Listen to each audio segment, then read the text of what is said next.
Students, 10th class age of industrialisation को आगे continue करते हैं। टॉपिक है Manchester comes to India. Manchester का मीनिंग देख लेते हैं। सबसे पहले मैनचेस्टर होता है जहाँ पे मशीन से गुड्स रेडी होते हैं। मशीन गुड्स को मैनचेस्टर बोलते हैं। इंडिया में कैसे आया मैनचेस्टर, उसको हम आगे कंटिन्यू करेंगे। तो सबसे पहले हम शुरुआत करते हैं 19th सेंचुरी से। हम बात करें 1811 by the beginning of 19th century। 19th century के बिल्कुल शुरू में इंडिया जो एक्सपोर्ट कर रहा था, कितना कर रहा था वो देख लेते हैं पहले। 1811 से 12 तक की मैं बात करूं तो इंडिया का एक्सपोर्ट कर रहा था इंडिया 33%। और यही यदि हम 1850 से 51 की बात करें यानी कि मिड में चले जाते हैं तो ये केवल 3% रह जाता है। इसमें हम यही देखेंगे कि ये इतना ड्रास्टिक चेंज जो हुआ, ये जो ड्रास्टिक चेंज हुआ ये कैसे हुआ। तो आइए इसके ऊपर डिस्कस कर लेते हैं कि व्हाई डिड दिस हैपन। क्योंकि हर एक चीज के पीछे कोई ना कोई रीजन होता है। तो इसके पास भी रीजन है, तो हम दो रीजन पे फोकस करते हैं। और वो दो रीजन कौन कौन से हैं।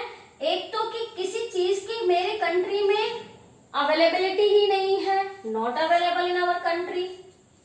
या फिर हम यदि दूसरी चीज की बात करें कि जो मेरी कंट्री में सामान मिल रहा है वो दूसरी कंट्री में मेरी कंट्री से ज्यादा सस्ता मिल रहा है, तब मैं बाहर से एक्सपोर्ट करूंगा। तो बस ये दो रीजन है, इससे ज्यादा कुछ भी नहीं है। ब्रिटेन की हम बात करेंगे, इंग्लैंड की। इंग्लैंड ने भी कुछ अपना ऐसा ही रूप दिखाया था। अब आपको ये तो पता है कि वीवर्स के ऊपर उन्होंने अपनी हुकूमत कर ली थी। कैसे कर ली थी वो भी आपको मालूम है। अब उन्होंने क्या क्या करा वो देख लेते हैं। देखिए, इंडिया में जो इंडियन कॉटन टेक्सटाइल है वह इंग्लैंड से ज्यादा सस्ती है। तो इंग्लैंड क्या करता था, यहां से इंपोर्ट करता था। अब होता क्या है, ये तो है इंग्लैंड, ये है इंडियन कॉटन टेक्सटाइल और ये है इंग्लैंड की कॉटन टेक्सटाइल। अब जो यहां से कॉटन टेक्सटाइल से माल ले रहे थे, गुड्स ले रहे थे, ठीक है, उनको तो प्रॉफिट हो रहा था। लेकिन यहां से, क्योंकि यहां से क्या था, चीप था, यहां से क्या था, महंगा था, तो इनको क्या होने लगा, नुकसान होने लगा। अब इंग्लैंड जो था, जो यहां से इंडिया से माल नहीं ले रहे थे, वो लोग क्या हो गए, चिंता में आ गए थे। इंग्लैंड की कॉटन टेक्सटाइल इंडस्ट्रीज वो क्या हो गई थी, चिंतित हो गई थी, वरिड हो गई थी। अब उन्होंने क्या करा, उन्होंने गवर्नमेंट को प्रेशराइज किया। गवर्नमेंट को प्रेशराइज किया तो उन्होंने कहा कि जो बाहर से चीजें आ रही है, जो हम इंपोर्ट कर रहे हैं, उसमें import duty, custom duty charge कर दो।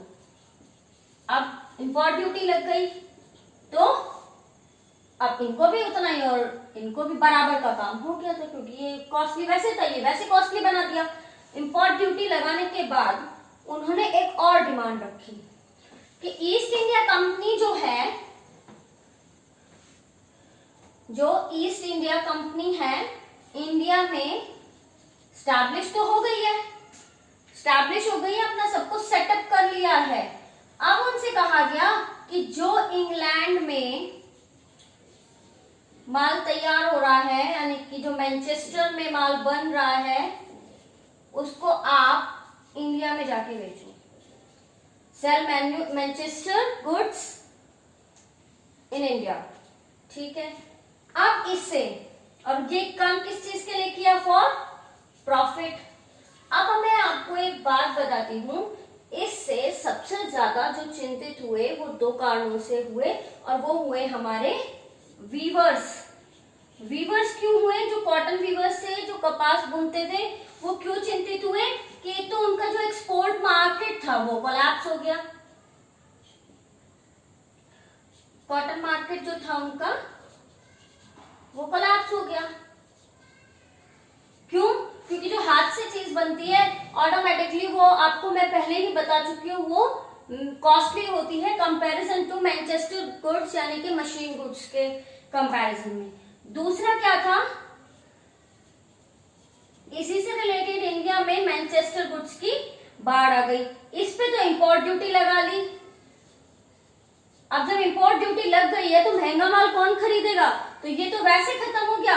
यहाँ पर बाढ़ आ गई किसकी, मैनचेस्टर गुड्स यानी कि मशीन मेड गुड्स की, तो इंडियन वीवर्स क्या हो गए, चिंता में आ गए। तो ऐसे में 1860 की यदि हम बात करें तो वीवर्स ने एक और प्रॉब्लम फेस करी थी, वो क्या थी वो और देख लेते हैं। 1860 में weavers faced a new problem. New problem क्या थी,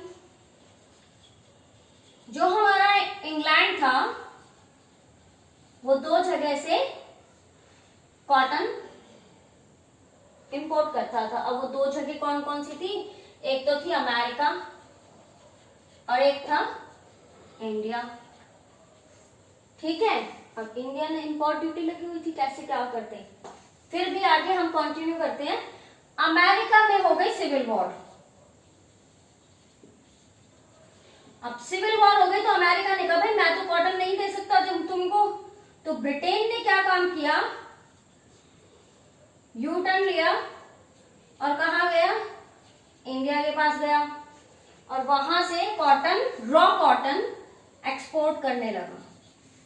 अब रॉ कॉटन तो यहां से एक्सपोर्ट कर लेता वो और फिर वहां पे जाके तैयार करता और वही हमें महंगे दाम में हमें ही सेल कर देता। रॉ कॉटन एक्सपोर्ट करने लगा तो इंडियन वीवर्स के लिए क्या हो गई, इस चीज की बहुत भारी शॉर्टेज हो गई। क्या हो गई, ह्यूज शॉर्टेज हो गई किसकी, रॉ कॉटन की। फैक्ट्रीज ने प्रोडक्शन करना शुरू कर दिया और दिक्कत, फैक्ट्रीज बिगिन प्रोडक्शन और क्या हुआ, ऐसे ही machine made, flooded with machine made goods.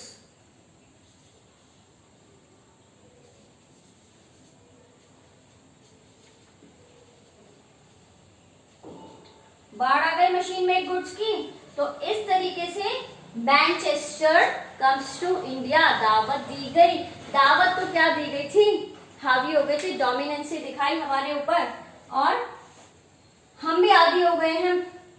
और मैंने आपको स्टार्टिंग में एक चैप्टर इंडिया वाला, जब हम चैप्टर पढ़ रहे थे नेशनलिज्म इन इंडिया, तो उसमें मैंने आपको बताया था कि बॉयकॉट करा था लेकिन सक्सेस नहीं हो पाया।